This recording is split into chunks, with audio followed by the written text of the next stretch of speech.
Good morning all. Today I am going to discuss about factors influencing organizational culture. Okay. So what are the factors influencing the organizational culture?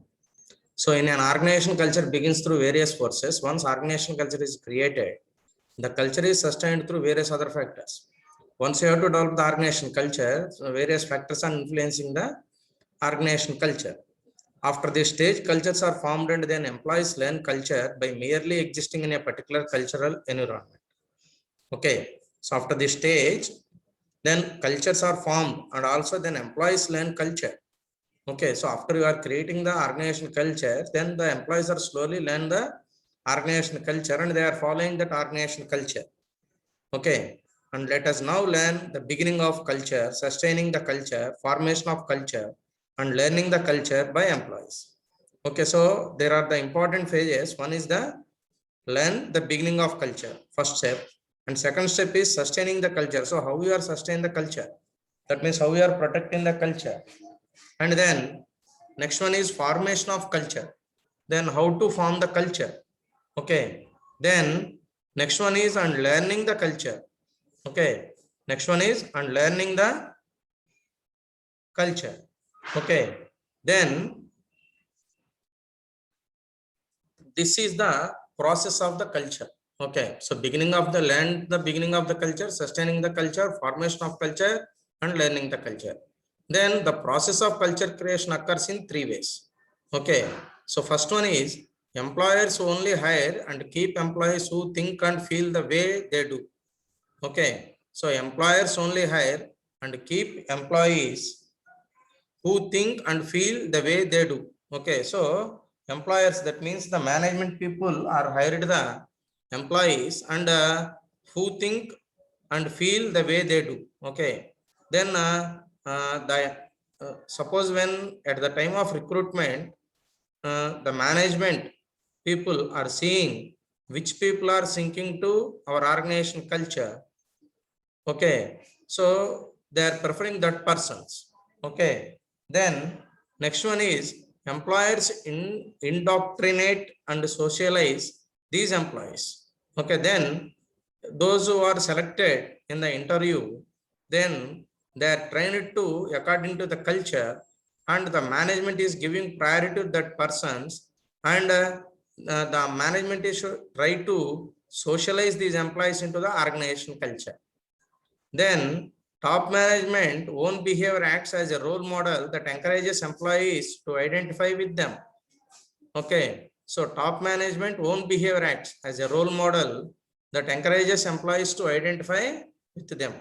Okay, after that, the top management own behavior acts as a role model that encourages employees to identify with them. Then after that, the management is observing the behavior of the employee and how the people are adjusting in that culture. Then they are identifying and also encouraging them. Three forces play important part in sustaining a culture. So how to sustain the culture? Then first one is the selection practices. So first you have to sustain the culture. Then factors are, first you have to select the right people for the organization. That means those who are adjusted in the organization culture, then you have to select that type of people only. Then next one is the actions of top management. After that, what are the actions are taken by the top management? And next one is last step is socialization method. So how we are socialized, that means how we are how the employees are mingle with the organization culture and how the employees are adapting the organization culture. Okay, so that is the important thing. Then an organizational culture is thus formed through interaction of various forces. Okay, so organizational culture is not a single thing. It is interacted with the so many forces. Mainly, these forces are philosophy of organization, selection criteria, top management as role model, and socialization process. And employees come to know about their organization's culture through various mechanisms. Some important key mechanisms involved are discussed below. Okay, so after that So what are the main forces or which are majorly affected the organization culture is, first one is philosophy of organization. So what is the stand of the organization? That means for what purpose they are doing the business and what they are strongly believe, that is the philosophy of the organization. Then second one is the selection criteria. So how we are selecting the employee and what is the criteria and what are the terms and conditions when we are recruiting the new employee, that is the selection criteria. Then next one is top management as role model. Okay, so then how the top management is behaving with the employees and what is the behavior of the top management and what is the ideology of the top management and how they are behaving with the employees, and that are all reflected on the employees also. Okay, then after that, socialization process. So socialization process means how we are socializing the organization culture. Okay, that means in suppose you have to generalize the organization culture, that means everybody is adapted that culture and everybody is easily follow that culture, then only it is successful. Then employees come to know about their organization's culture through various mechanisms. Okay, so employees come to know about their organization's culture, and every employee must know about the organization culture and through various mechanisms. Okay, so some important key mechanisms involved are discussed below. What are the, suppose at that time, suppose the employees try to know about the organization culture, then how they are know the culture, about the culture, there are some tools are there. One is symbols. So symbols are, these are material objects that cannot that connote meanings and extend beyond their instinct content. Suppose if you are seeing the some material objects, then you have to identify what is the meaning of it. Suppose if the danger symbol is indicated with some two bones, crossed bones, and one what is that head, that means head part. Okay, so then it indicates some danger, then you have to understand that is danger. Okay, suppose in the management room they are putting some of the images of the inspirations persons, then some Swami Vivekananda, like this.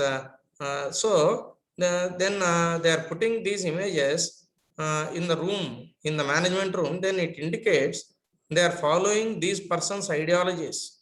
Okay, so that reflects the management ideology and policies.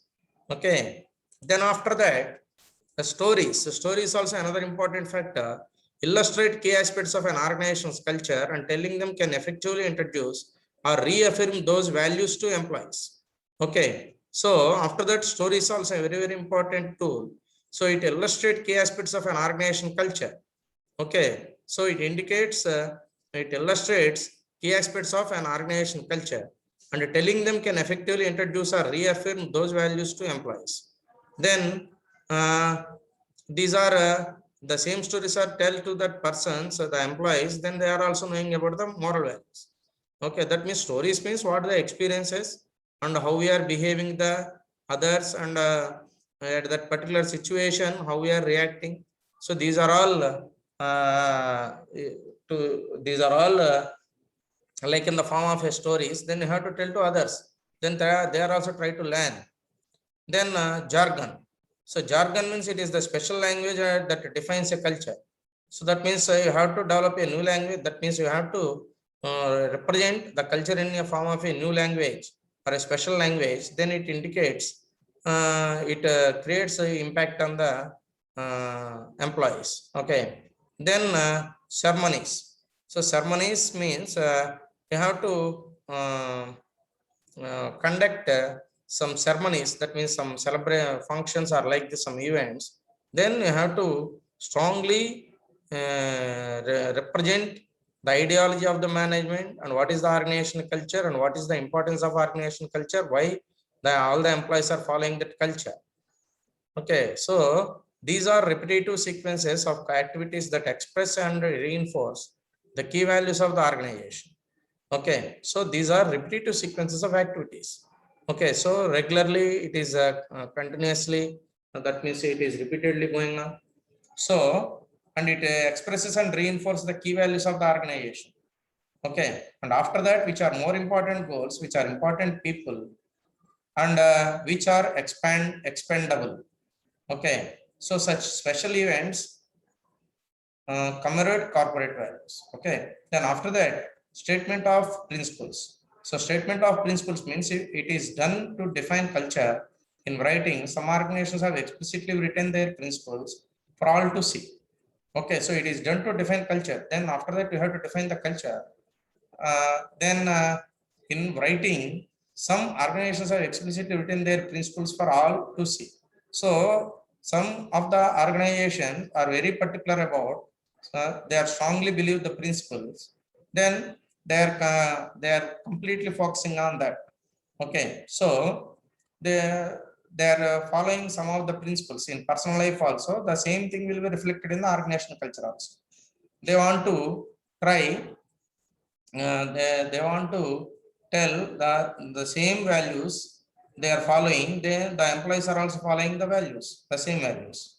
Okay, so because the top management has following the greatest human values, then ultimately the employees are also trying to follow that.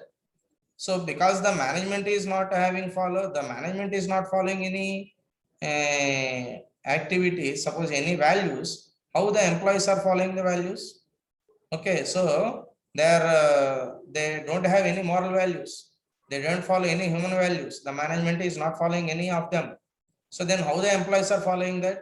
So how we are strongly enforce the suppose all of you are following the human values, how you are said? No chance. Okay, so if the management is right way, in the right direction, then only the people, then only the management is strongly insist the employees to follow the organizational culture. Otherwise, they don't.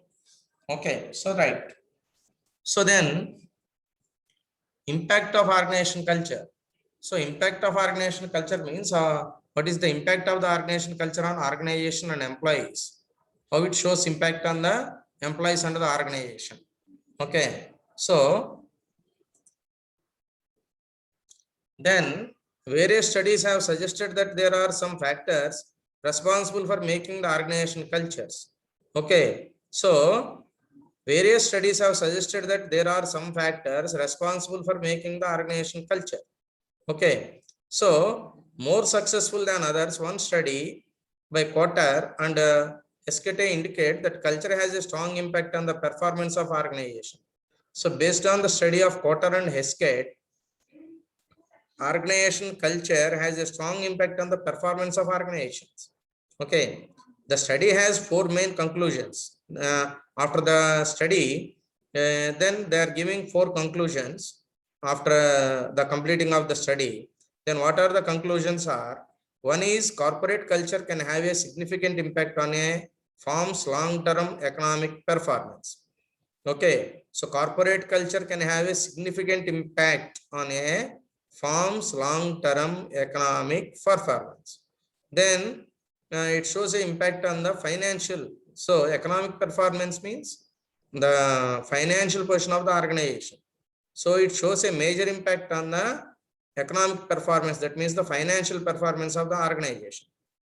Then second one is the corporate culture will probably be an even more important factor in determining the success or failure of firms in future. Okay, so corporate culture will probably be an even more important factor in determining the success or failure of the firm in future. Okay, so the corporate culture is a important factor to success or failure of the organization in the future. Okay, it depend upon the future of the organization will be depending upon the corporate culture, whether it is a failure or a success. Then third one is the corporate cultures that inhibit strong long-term financial performance are not rare. Okay, so corporate cultures that inhibit strong long-term financial performance are not rare. They develop easily even in firms where there are full of reasonable and intelligent people. Okay, so corporate cultures that inhibit strong long-term financial performance.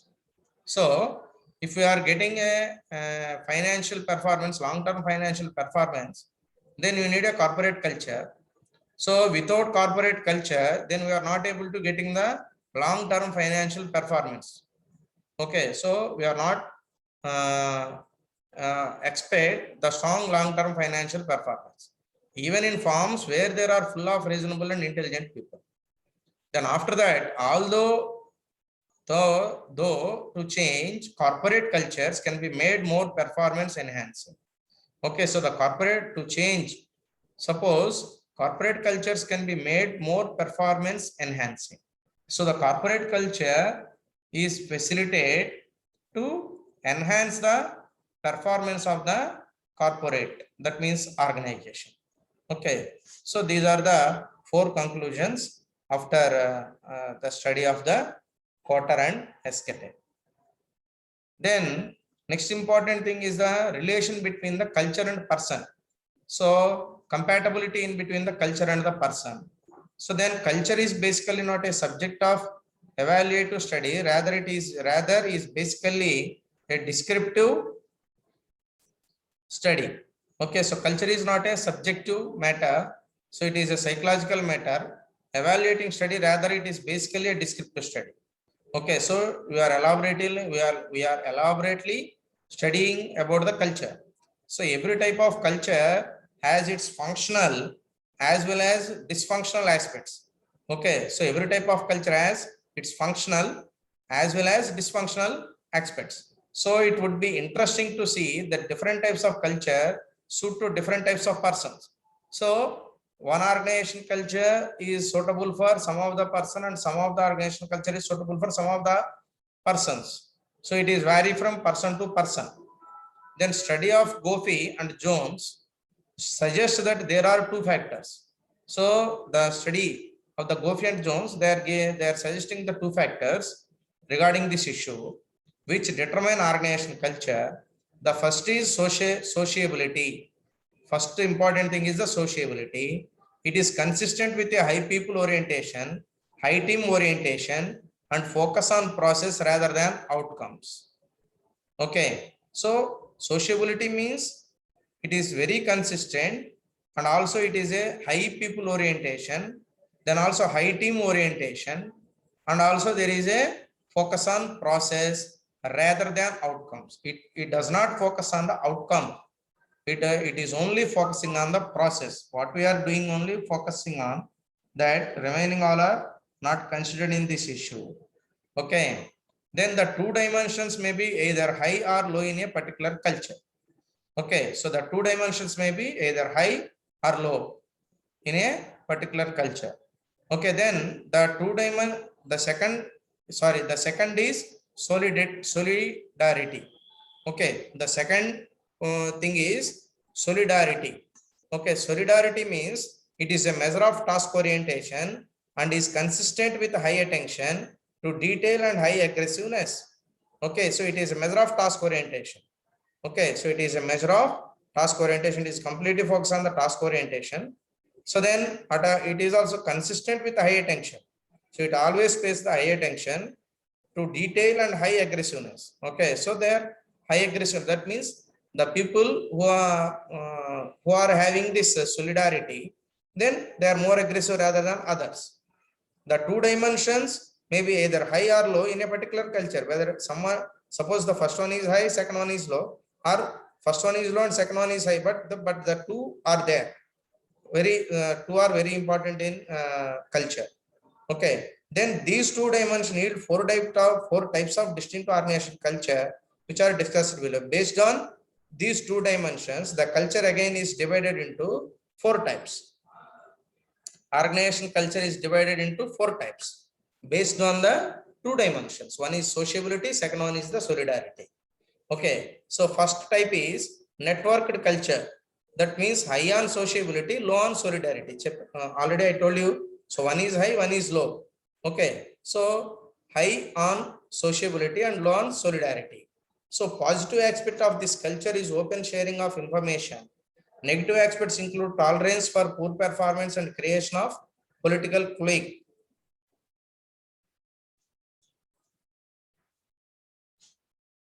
Okay, so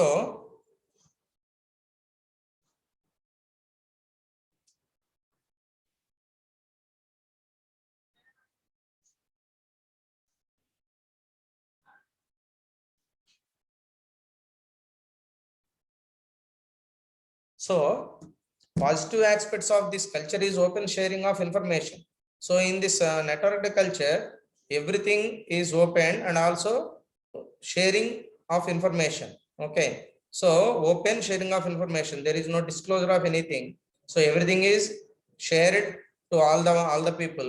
And the negative aspect includes tolerance for poor performance and creation of political truth. Okay, so what is the negative aspect in this culture is there is a tolerance. That means those who are not good working and they are those who are having the poor performance, just we are neglect them. That means we are not considering that is a problem for organization. Simply we omit that persons. That is one another thing. Okay, so because there is a political clique, that means there is a groupism. Clique means group. Okay, so జట్టు కట్టడం అంటాం కదా, so that is clique. Okay, so clique అంటారు దాన్ని. Then you might fit into networked culture if you possess good social skills and empathy. So then if you are suppose the persons who are fit in the organization, though the people are having the good skills and also empathy, then they are only suitable for this networked culture. Okay, so you like to develop close work related friendships. You thrive in a relaxed and convivial atmosphere. Then in this work culture, they are developing a close work related friendships, and also there is a relaxed, suppose a relaxed environment. There is no stress on the employees, and also there is a convenient atmosphere in the organization, and you are not obsessed with efficiency and task performance, but we are not focusing on the efficiency and also task performance. And then next one is the mercenary culture. So mercenary culture means low on sociability and high on solidarity. So in this category, there is low on sociability and high on solidarity. Then positive aspect is strong focus on goal and objectivity. In this culture, they are strongly focusing on the goal and objectivity. And the negative aspect is inhuman treatment to people who are perceived as low performers. Okay, so inhuman treatment, suppose those who are not having the good performance, then we are treating them as a waste people in the organization. So you are likely to fit in well in mercenary culture if you are goal oriented. Okay, suppose we are goal oriented. Suppose we are having the suppose the employees are based on the goal orientation. Suppose they are working on based on suppose every employee in the organization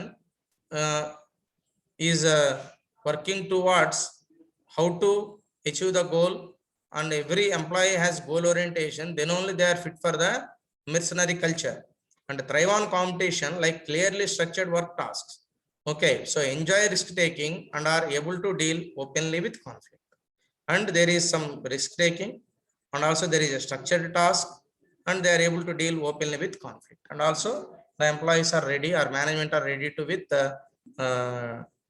solve the conflicts. Okay, then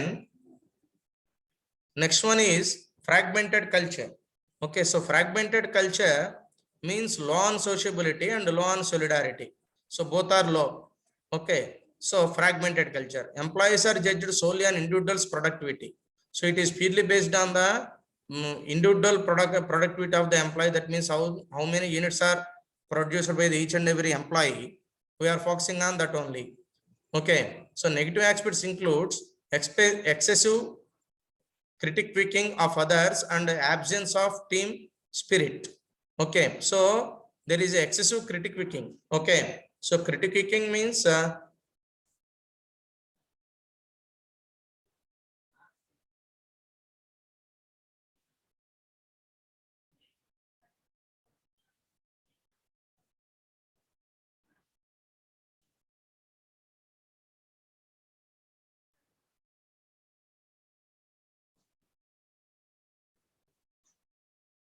so critiquing means then we are criticizing others. Okay, and absence of team spirit, there is no team spirit. And perhaps you are made for fragmented culture if you are independent. Okay, suppose there is a if you are suppose the employees are independent, they are individually working, so they are not mingle with any other person. Suppose they are not working, suppose they are unhappy to work in a team, then for that people the fragmented culture is very much useful, and have a low need to be a part of a group. So there is no need to, suppose there is no need to groups, okay, are analytical rather than institutive, and have a strong sense of self which is not easily perturbed. Okay, then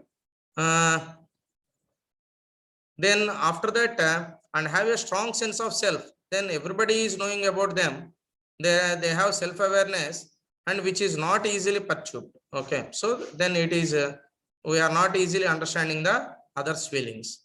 Okay, then next one is the communal culture. So communal culture means both are high, so high on sociability and high on solidarity. Okay, so high on sociability and high on solidarity. So positive aspect is a feeling of belonging at a ruthless focus on goal achievement. Okay, so one of the positive aspect is feeling of belonging at a ruthless focus on goal achievement. Okay, so ruthlessly they are focusing on only goal achievement. So how we are achieving, there is no matter. So only they are focusing on in any way. You have to achieve the goal. You have to achieve the goal. Okay, so negative aspect includes hyper intervention of the leader who tends to create disciples rather than followers. Okay, so there is a high involvement of the leader. So he is intervene in the all the activities of the employee. So there his involvement is very, very high. Okay, so he is put high monitoring on the employees. Okay, so then it creates some of the disturbances in the employee's mind. Okay, so because you are involving in every activity of the employee, how they are freely working. Okay, so you have to give some of the freedom to the employee, then they are only freely working, and they are giving the result, and they are giving the outcome. Okay, so suppose he is intervening in any situation, suppose in all the activities, then how they are working. So for every task, they are suppose they feel some afraid. Okay, so afraid about how we are completing the task. That means how the manager is reacting. Okay, they little bit afraid about that. Okay, so then there is no freeness for the employee. Okay, then you may fit into communal culture if you have a strong need to identify with something bigger than yourself, enjoy working in teams, and are willing to give first priority to the organization. So suppose the employees fit in the suppose if anybody is fitting in the communal culture, that people are having strong need to identify with something bigger than yourself. So suppose always suppose the manager is the superior of you, so you are always under the prevalence of the manager, and you are regularly monitoring high supervision on you, and there is no individuality. Okay, so everything is monitored by your superior, then you are working under your superior. Okay, then enjoying working in teams, so you are also ready to work in the teams, then and are willing to give first priority to the organization. So there is no personal opinions, so always you are giving priority to the organization, not yourself. Okay, so these are the 4 types of the cultures which is based on the 2 dimensions. Okay, so this is about culture person compatibility. Okay, so that's it. Today I stopped over here. Thank you all.